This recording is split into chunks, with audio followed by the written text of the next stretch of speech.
वनिता, तू कुठं आहेस? तुझ्या थोरल्या नंदेला मुलगी झाली आहे. तिच्या सासूने तिला आणि तिच्या मुलीला सांभाळण्यास स्पष्ट नकार दिला आहे. मी आणि कबीर दवाखान्यात निघालो आहोत. तोपर्यंत तू तिची खोली स्वच्छ करून ठेव. घर पण चांगलं झाडून पुसून स्वच्छ करून ठेव. आणि हो, तिच्यासाठी वेगळे कमी मसालेदार जेवण बनवून ठेव.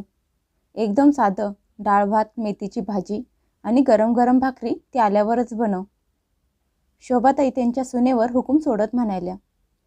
ते ऐकून भोळी भाबडी वनिता म्हणाली, आई, हे तर ताईंच्या सासूनं त्यांच्यासोबत खूप चुकीचं केलं आहे. तुम्ही त्यांना समजून सांगायला हवं होतं. तिची सासू म्हणाली, माझ्या मुलीसोबत तिची सासू खूप खडूस वागत असते. तिच्याकडून नुसतं काम करून घेत असते. दिवसभर नुसती तिला त्रास देत असते. तिच्या सासूच्या समोर माझ्या मुलीचं काहीच चालत नाही. प्रत्येक गोष्टीत तिला कमीपणा दाखवला जातो. आता तिला मुलगी झाली आहे तर तिची सासू तिचा आणि तिच्या मुलीचा स्वीकार करत नाही. जणू मुलगी होणं पाप आहे. त्या घरात माणुसकी अजिबातच नाही. वनिता, तू तुझं सांगितलेलं काम कर. माझ्याशी वाद घालत बसू नकोस. वनिता दुःखी होऊन म्हणाली, पण आई, त्या निरगस बाळाचा त्या सगळ्यात काय दोष आहे? छोटासा तर जीव आहे. जर त्या बाळाची आईच दुःखी राहिली तर ते बाळ तरी कसं आनंदात राहील? सुनेचं बोलणं ऐकून तिची सासू भडकली आणि म्हणाली, वनिता, खूप झालं, आता बस कर. प्रत्येक गोष्टीत मला उपदेश देणं गरजेचं आहे का? मला त्या घरातलं वातावरण माहीत नाही. माझी मुलगी तिकडे रडून रडून बेजार झाली आहे आणि तिची सासू दिवसभर तिच्याकडून नुसतं काम करून घेत आहे. हा पण विचार करत नाही की तिची आत्ताच डिलिव्हरी झाली आहे. मुलगा झाला नाही म्हणून तिला टोमणे मारत असते. तिच्या घराला वारस जन्माला घातला नाही. काय जमाना आला आहे, बाईच बाईची दुश्मन बनली आहे. हे ऐकून वनिताचे डोळे भरून आले, पण ती डोळ्यातलं पाणी लपवत हळू आवाजात म्हणाली, आई, ताई आणि त्यांचं बाळ आपल्या घरी कधी येणार आहे? तिची सासू मोठ्या आवाजात म्हणाली, आज संध्याकाळपर्यंत दवाखान्यातून डिस्चार्ज घेऊन येईल. मी आणि कबीर दवाखान्यात निघालो आहे. त्याचा खोकला खूप वाढला आहे. तू सगळं स्वच्छ करून ठेव. आणि हो, माझ्या मुलीच्या खोलीत बेडवर धुतलेली चांगली चादर अंतर. तिच्या खोलीच्या खिडक्या उघडून ठेव, म्हणजे ऊन खोलीत येईल. आणि तिचं जेवण बनवून ठेव. असं म्हणत तिची सासू तिथून निघून गेली. संध्याकाळपर्यंत तिची सासू त्यांच्या मुलीला, शीतलला आणि तिच्या बाळाला घेऊन घरी आली. शोभाताईंना 4 मुलं होती. सगळ्यात थोरली शीतल, नंतर कबीर, त्यानंतर राधा आणि नीता. शीतल तिच्या बाळाला घरी घेऊन आल्या आल्या तिची सासू सुनेवर जोरात ओरडत म्हणाली, वनिता, अजूनपर्यंत आरतीचं ताट तयार केलं नाहीस का? माझी मुलगी दारात येऊन किती वेळ झाला उभी राहिली आहे आणि तुझं अजून आरतीचं ताट पण तयार करून झालं नाही. सासूचा आवाज ऐकून वनिता आरतीचं ताट घेऊन लगेच बाहेर आली. तिच्या सासूने तोंड वाकडं करत सुनेच्या हातातून आरतीचं ताट घेतलं आणि खूप प्रेमाने मुलीला ओवाळलं. आरतीचं ताट सुनेच्या हातात देत म्हणाल्या, तू शीतलची खोली व्यवस्थित करून ठेवली आहेस ना? मी तुला तिच्या खोलीतली चादर बदलायला सांगितली होती. बदललीस का? आणि तिच्यासाठी जेवणात काय बनवलं आहेस? मी सांगितलेलं बनवलं आहेस ना? तशीही मला तुझ्याकडून जास्त काही अपेक्षा नाही. तरी पण मी आशा करते तू सांगितलेली कामं सगळी व्यवस्थित केली असशील. वनिताने मान खाली घातली आणि म्हणाली, हो आई, तुम्ही जसं सांगितलं होतं अगदी सगळं तसंच केलं आहे.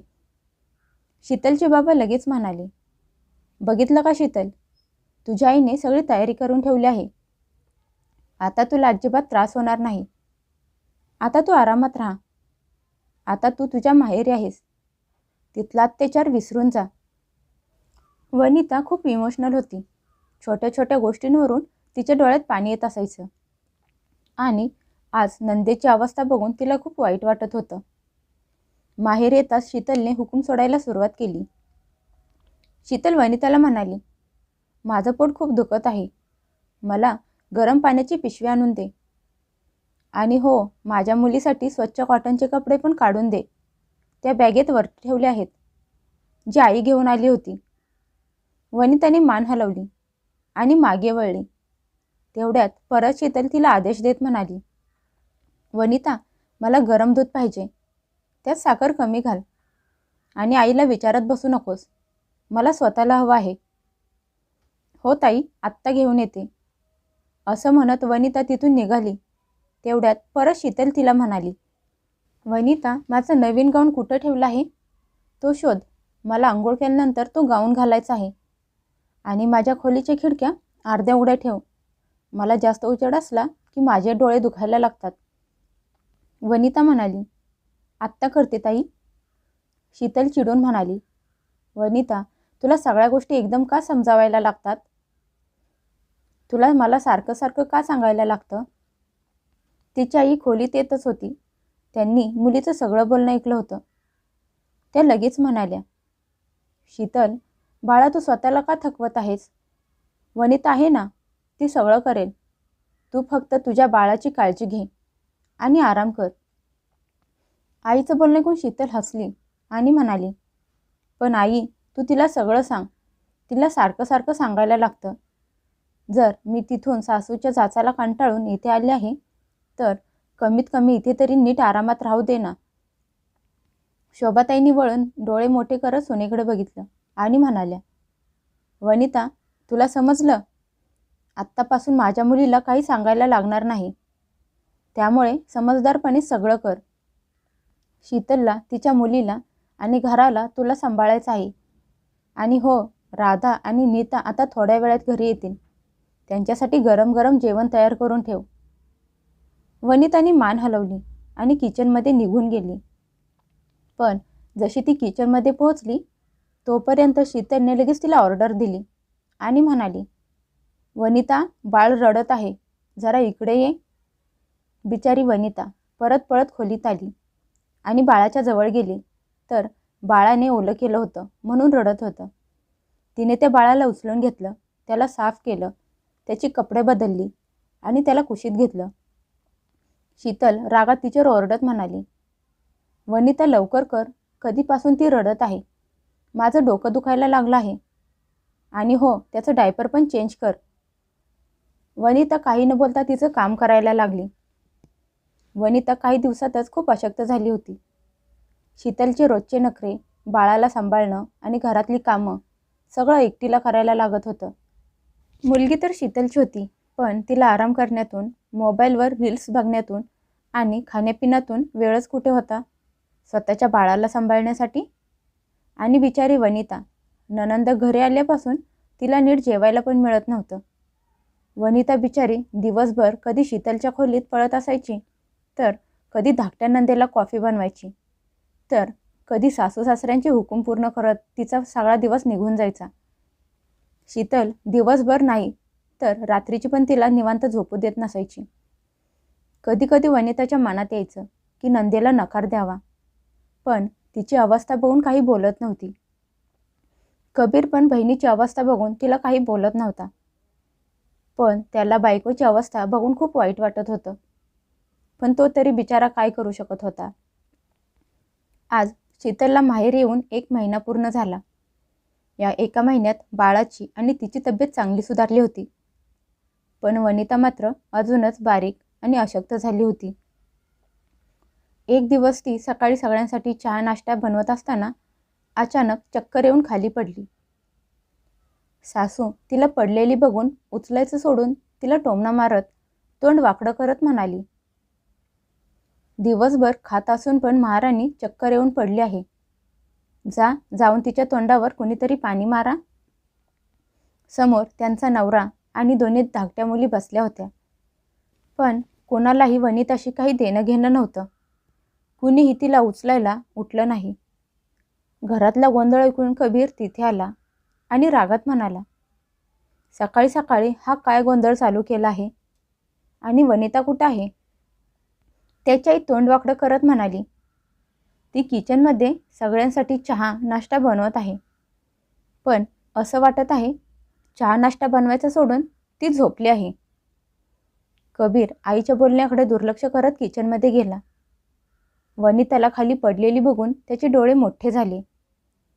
त्याने तिला उचलून बाहेर आणलं आणि रागात बहिणींना म्हणाला, लवकर डॉक्टरांना फोन कर. ते ऐकून त्याचे बाबा म्हणाले, डॉक्टरांना बोलवायची काय गरज आहे? तिला फक्त चक्कर आली आहे. तोंडावर पाणी मारलं की उठून बसेल. सुनबाईवर जास्त पैसे खर्च करायची गरज नाही. त्याच्या बाबांचं बोलणं ऐकून कबीर आश्चर्यचकित झाला. पण आत्ता सगळ्यात महत्त्वाचं वनिताला शुद्धीत आणणं गरजेचं होतं. तो किचनमध्ये गेला, ग्लासमध्ये पाणी घेऊन आला आणि तिच्या तोंडावर शिंपडायला लागला. काही वेळात ती शुद्धीवर आली, पण तिच्याकडे बघून कळत होतं की तिची तब्येत ठीक नाही. त्यामुळे कबीर सगळ्यांच्या बोलण्याकडे दुर्लक्ष करत वनिताला उचलून घरातून बाहेर जायला लागला. सगळे त्याला थांबवत होते, पण तो तिला घेऊन डॉक्टरांकडे गेला. काही तासांनी कबीर आणि वनिता घरी आले. तिला खोलीत आराम करायला बेडवर झोपून बाहेर आला आणि घरातल्या सगळ्यांना म्हणाला, डॉक्टरांनी सांगितलं आहे की वनिताला डेंग्यू झाला आहे. ती खूप कमजोर झाली आहे. तिच्या अंगात रक्ताची कमी आहे. डॉक्टरांनी तिला 1 महिना आराम करायला सांगितलं आहे. जरा जरी चूक झाली तर तिच्या जीवाला धोका होऊ शकतो. मुलाचं बोलणं ऐकून त्याची आई म्हणाली, फक्त डेंग्यू तर झाला आहे, म्हणून काय झालं? कुठं मेली आहे? जर ती घरात असून घरातल्या लोकांची सेवा करणार नाही, घरातली कामं करणार नाही, मग अशी सून घरात असून तरी काय फायदा? आईचं बोलणं ऐकून कबीर रागात म्हणाला, आई, तू असं कसं बोलू शकतेस? ती आजारी आहे. तिची अवस्था बघ, तिचा चेहरा बघ आणि तिच्या शरीराकडे बघून तर असं वाटत आहे की त्यात जीवच उरला नाही. उरला असेल तर त्यात रक्त अजिबात नाही. त्यामुळे मी कुणाचंही काहीही ऐकून घेणार नाही.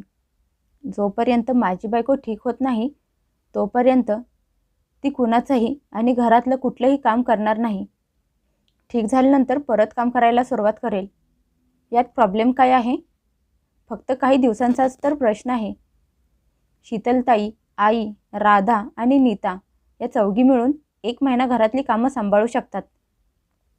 राधा लगेच नकार देत म्हणाली, दादा, मी घरातली कामं करणार नाही. मला कॉलेजला जायचं असतं. मी खूप थकून घरी येते.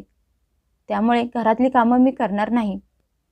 नीताने पण घरातली कामं करायला नकार दिला आणि म्हणाली, मी घरातली कामं करणारी बाई थोडीच आहे जी घर सांभाळत बसेल. शीतल पण म्हणाली, कबीर, मी ते आराम करायला आली आहे, घरातलं काम करायला नाही. बहिणींचे बोलणे ऐकून कबीरचं मन तुटलं.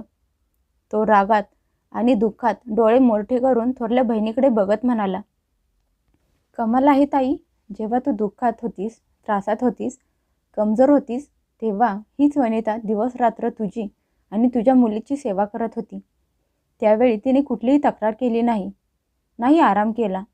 आणि आता जेव्हा ती आजारी पडली आहे तर घरातल्या कुणालाही तिच्याशी काहीच देणं घेणं नाही.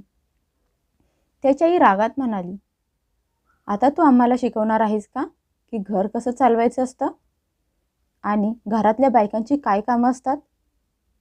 कबीर खूप शांततेत आणि हळू आवाजात म्हणाला, मी फक्त हे बोलत आहे की माणुसकी नावाची पण गोष्ट असते.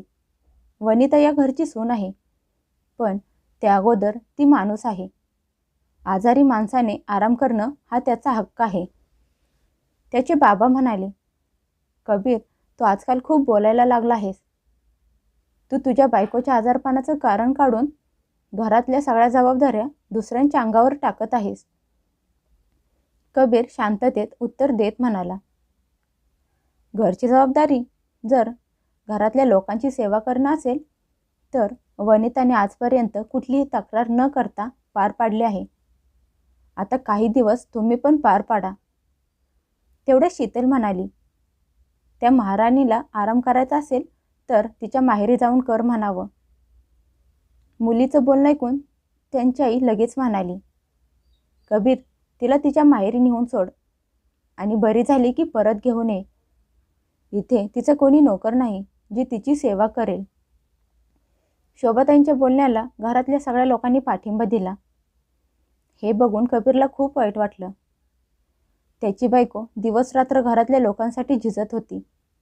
सगळी कामं करत होती आणि एवढंच नाही तर प्रत्येकाच्या डिमांड पण पूर्ण करत होती. पण आज जेव्हा त्याच्या बायकोला घरातल्या लोकांची गरज आहे तर सगळ्यांनी त्यांचे खरे रूप दाखवले. कबीर म्हणाला, घरातली सून माणूस नाही, मशीन आहे, जी फक्त सगळ्यांची सेवा करायला असते. घरातली सगळी कामं, जेवण बनवणं, सगळ्यांच्या आदेशाचं पालन करणं आणि जेव्हा ती आजारी पडते तेव्हा तिला तिच्या माहेरी पाठवलं जातं. कारण सासरी तिचं कोणी नोकर नसतं, पण सासरी ती सगळ्यांची नोकर असते. पण कबीरने आता मनाशी ठरवलं होतं की तो त्याच्या बायकोला काही झालं तरी माहेरी पाठवणार नाही आणि घरीच तिची छान काळजी घेणार. मग तिच्यासाठी काही दिवसांची किंवा काही महिन्यांची ऑफिसवरून सुट्टी घ्यायला लागली तरी चालेल, पण तो तिला इथेच ठेवून तिची काळजी घेणार होता. असा निर्णय घेऊन तो खोलीत परत आला. बघितलं तर वनिता बेडवर बसून रडत होती. तिने घरातल्या सगळ्या लोकांचं बोलणं ऐकलं होतं. कबीर तिच्या जवळ आला आणि तिला मिठी मारली. वनिता जोरजोरात रडायला लागली. कबीर तिला शांत करत म्हणाला, वनिता, तू काळजी कशाला करतेस? मी आहे ना तुझ्याजवळ. मी तुझी छान काळजी घेईन आणि मग तू लवकर ठीक होशील. वनिताने हो म्हणून मान हलवली. पण घरातल्या लोकांचं बोलणं ऐकून तिला खूप वाईट वाटत होतं. ज्यांच्यासाठी तिने एवढं सगळं केलं होतं, दिवस रात्र त्यांची सेवा केली होती, आज तीच लोक तिच्याशी असं वागत होते. पण कबीरला नवऱ्याच्या रूपात मिळून ती खूप खुश होती. कबीर खूप मन लावून तिची सेवा करायला लागला. तिच्यासाठी जेवण स्वतः बनवायचा, तिचे कपडे स्वतः धुवायचा, औषधं घेऊन यायचा, तिला वेळेवर खायला द्यायचा, डॉक्टरांकडे घेऊन जायचा, तिच्या प्रत्येक छोट्या मोठ्या गोष्टींवर लक्ष ठेवत असायचा. घरातले बाकीचे लोक तिच्याशी नीट बोलत नव्हते, पण कबीरला कशाचीही पर्वा नव्हती. त्याच्यासाठी फक्त महत्त्वाची होती वनिताची तब्येत. पण तिच्या सासरच्या लोकांनी टोमणे मारण्यात कुठली कमी ठेवली नव्हती. आता तर ते मुलाला पण बायकोचा गुलाम बोलायला लागले होते. एक दिवस कबीरने तिला औषधं दिली आणि तिच्या डोक्याची तेलाने मालिश करायला लागला. तेवढ्यात बाहेरून जोरात टोमण्यांचा आवाज ऐकू येऊ लागला.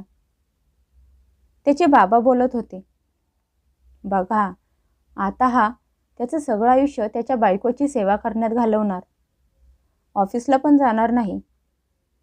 आईबापाचा एकुलता एक मुलगा होता. विचार केला होता की म्हातारपणाची काठी होईल, पण हा तर बायकोच्या ताटाखालचं मांजर होऊन बसला आहे. अरे, सुनबाईला 1 महिना आराम करायला सांगितलं आहे. मग असं कर, तूच साडी नेसून घरातली सगळी कामं करत जा म्हणावं. नवऱ्याचा झालेला अपमान बघून वनिताला खूप वाईट वाटत होतं, पण ती बिचारी काहीच करू शकत नव्हती.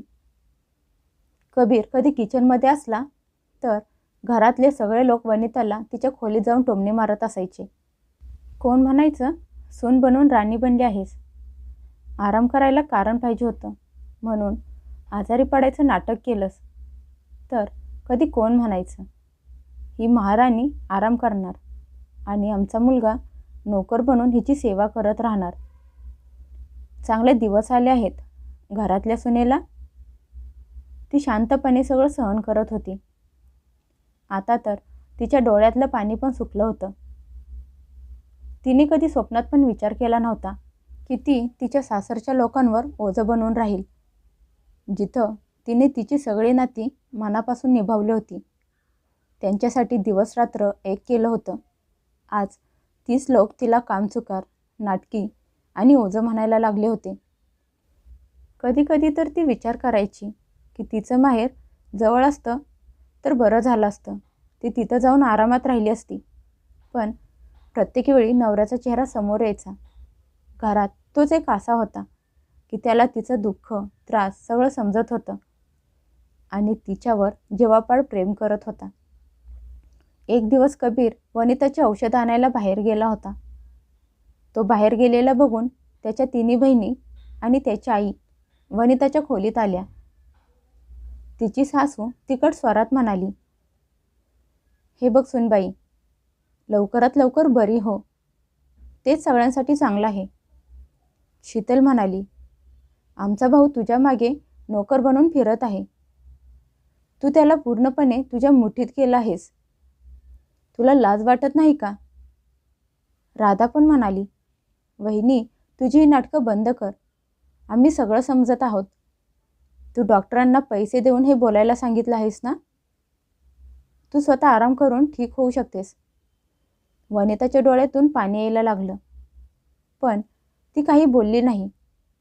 अंगात एवढी ताकद पण नव्हती की ती त्यांना उत्तर देऊ शकेल, आणि मनावर एवढे घाव होते की शब्द तोंडातून बाहेरच येत नव्हते. त्याचवेळी कबीर घरी परत आला. त्याने खोलीत त्यांना बघितलं. घाबरलेल्या वनिताला बघितलं. तिचे डोळे पाण्याने भरले होते. आज त्याची सहनशक्ती संपली होती. तो रागात ओरडत म्हणाला, आता बस, खूप झालं. आता अजून एकदा जरी तुम्ही माझ्या खोलीत गेला आणि माझ्या बायकोला टोचून बोलला, तिचा अपमान केलात, तर मी सगळं सोडून देईन. हे घर सोडून वनितासोबत बाहेर राहायला निघून जाईन. पण आता या घरात अजून वनितावर अन्याय होऊ देणार नाही. सगळे रागात त्याच्याकडे बघत खोलीतून बाहेर आले. कबीरच्या मेहनतीमुळे वनिता हळूहळू ठीक व्हायला लागली. ती ठीक झाल्यावर लगेच तिच्यावर घरातल्या जबाबदारीचा डोंगर येऊन पडला.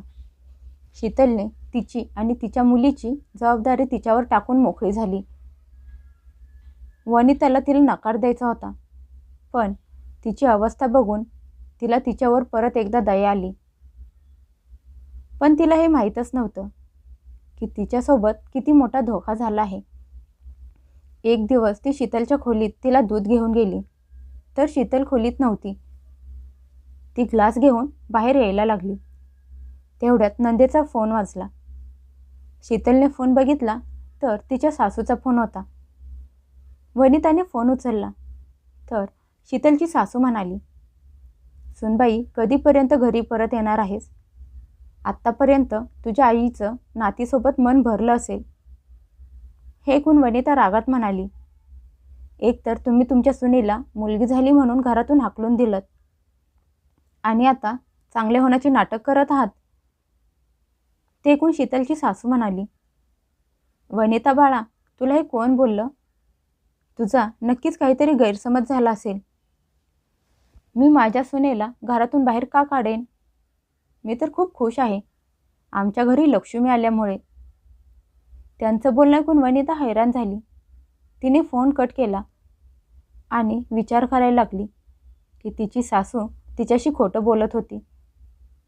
हळूहळू ती सगळ्या गोष्टी आठवायला लागली आणि तिला जाणीव झाली की तिच्या साधेपणाचा, आपलेपणाचा, तिच्या प्रेमाचा घरातल्या सगळ्या लोकांनी गैरफायदा घेतला आहे. तिला खूप मनातून राग येत होता. आता तिने मनाशी ठरवलं होतं की ती या सगळ्यांकडून तिचा बदला घेणार आहे आणि सगळ्यांना अद्दल घडवणार. त्या रात्री सगळेजण जेवण करून आपापल्या खोलीत गेले.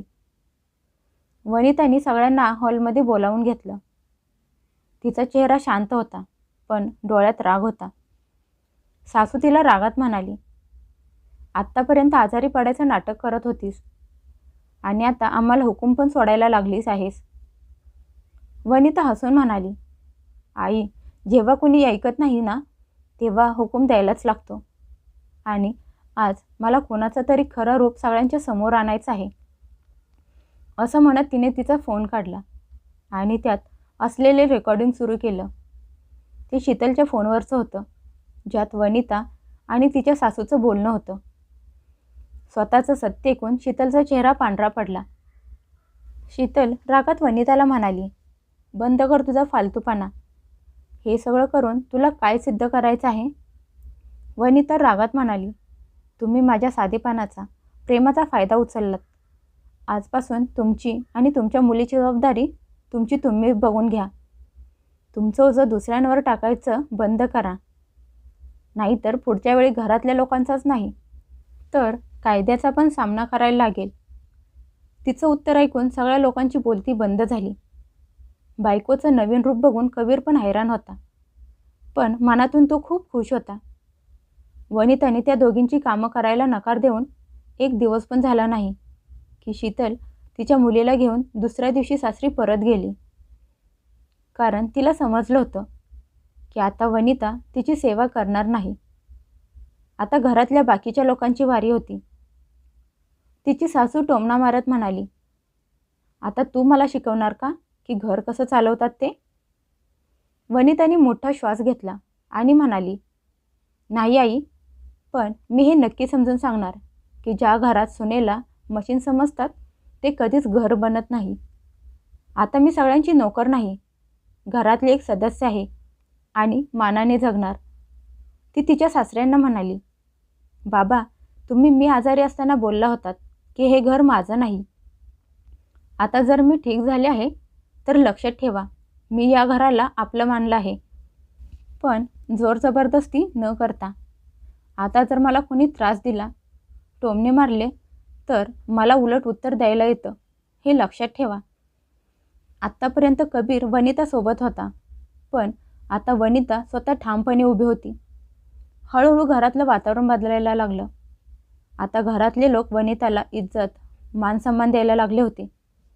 कारण तिने शिकवलं होतं की सन्मान जबरदस्तीने नाही तर विश्वासाने, आपलेपणाने, इज्जतीने मिळवता येतो. आज वनिताने तिच्या सासरच्या लोकांना तिची घरातली जागा दाखवून दिली होती.